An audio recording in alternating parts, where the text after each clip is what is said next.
Question number 8, what is the net gain of energy in terms of ATP in glycolysis.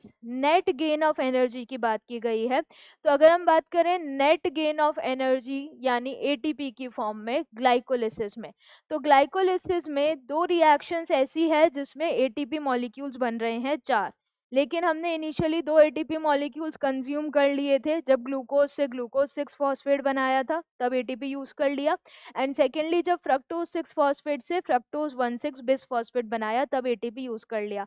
And में बनाए थे 4, initially 2 consume कर लिए, तो नेट कितने बचे? 2। तो इस हिसाब से जो नेट गेन है एनर्जी का in terms of ATP in glycolysis वो कितना हो गया यहाँ पर? 2। अगर हम इसको रिएक्शन से भी देखें तो ग्लाइकोलिसिस की रिएक्शन ये रही।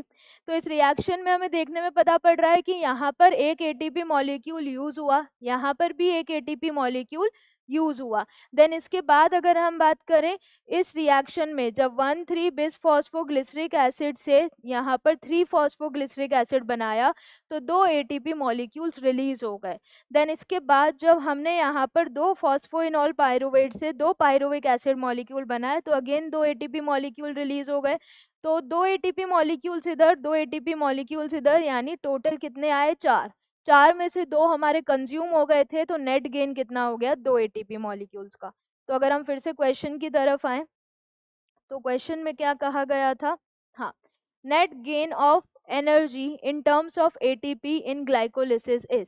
तो नेट गेन किस रेस्पेक्ट में आ गया? 2, that is total ATP produced, total ATP produced in glycolysis, produced in glycolysis is 4। ये हमने देख लिया है दो कौन सी रिएक्शन थी। देन इसके बाद ATP consumed in glycolysis, ATP consumed और utilized या invested in glycolysis। सो कितनी ATP कंज्यूम हुई थी ग्लाइकोलिसिस में? 2।